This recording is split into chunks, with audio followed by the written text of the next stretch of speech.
Hey YouTube, I'm actually making this video for you guys on the new announcement from Sony. Um, they're coming out with a a6500 and a RX100 Mark 5. Anyway, so that got announced today, and I just wanted to go through a couple of things with you guys because I had the Sony cameras before, and it's very funny that when I started talking about the EOS M system by Canon, everyone that was either shooting Sony, Fuji, all these other things really laughed at it, made fun of it, thought that it was too girly, it was too stupid to have things like touchscreen and this and that, and the hybrid autofocus. Well, we sit at a juncture today where Sony has released two products. One is the A6500. So they have the in-body stabilization finally in an APS-C size camera. So they got that in there. That's great. But the bigger issue, not really an issue, is something that they laughed at for Canon to have that vision to be able to do that. So did Olympus, so did Panasonic, all of these guys did. Is to really have a touchscreen that's functional, right? So where you had a drag touch AF on the Canon EOS M5 that should be coming out next month. So when Canon announced that, well, they couldn't handle it, right? So everyone and their brother went on YouTube, made videos saying it's just going to be a piece of crap, and this and that and the other. Well, if that technology or that thought was a piece of crap, then why are you putting it into your Sony cameras? Right? It gets you to think a little bit. So now that Sony's implemented it, it's probably going to end up being the best idea since slice of bread. And that's what I really wanted to point out in this video. I'm not saying the Sony is not going to be a good camera. I'm sure it's going to be great. It's going to be awesome. You know, it's going to be amazing. You'll be able to shoot 10, 15 frames a second with only two that are any good because of their tracking that they have.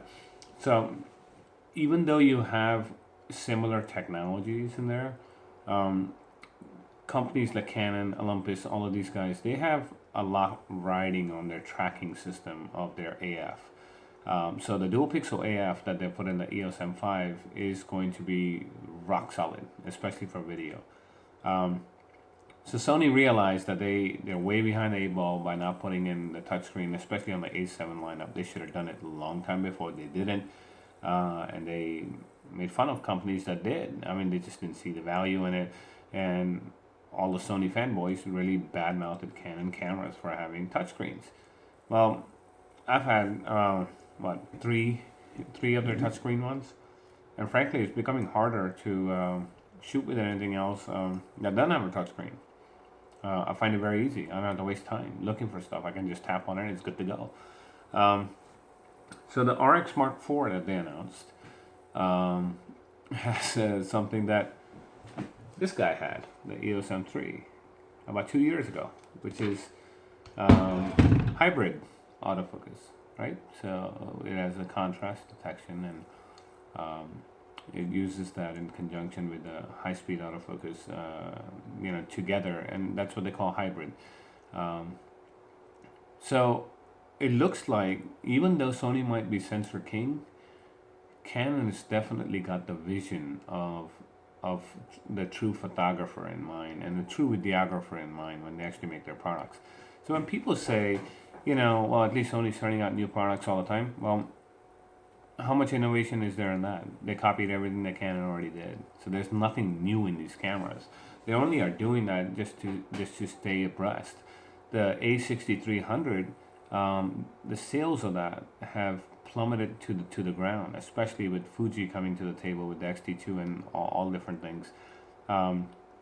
There's a lot of competition. The A6300, it's a waste of money, especially if you got an A6000. Yeah, you got 4K. So what? Not everyone and their brother is shooting 4K, so it doesn't really matter.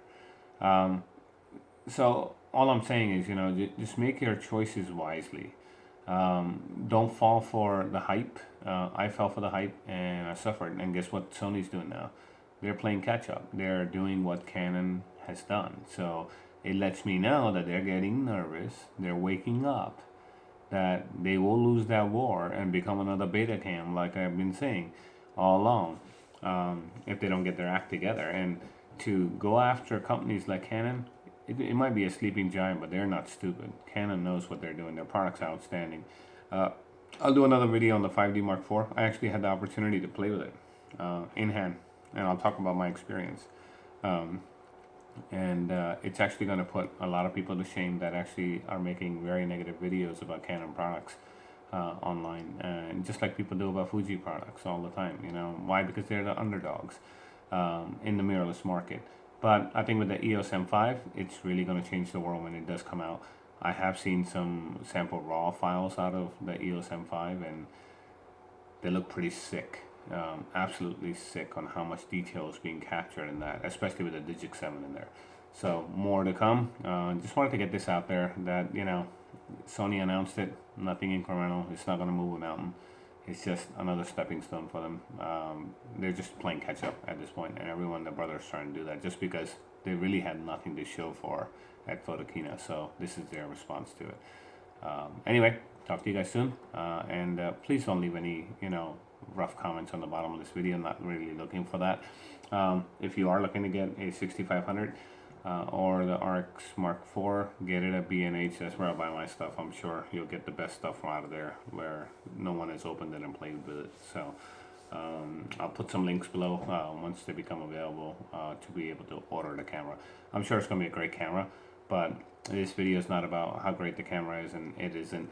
It's just more about the direction that the companies have taken, and at this point it looks like Sony's playing catch up with what technology that they want to put into these cameras because they've seen the success that Canon has actually had with it. So they're kind of late to the party on that one, but it is what it is. Great. Talk to you guys soon. Thanks.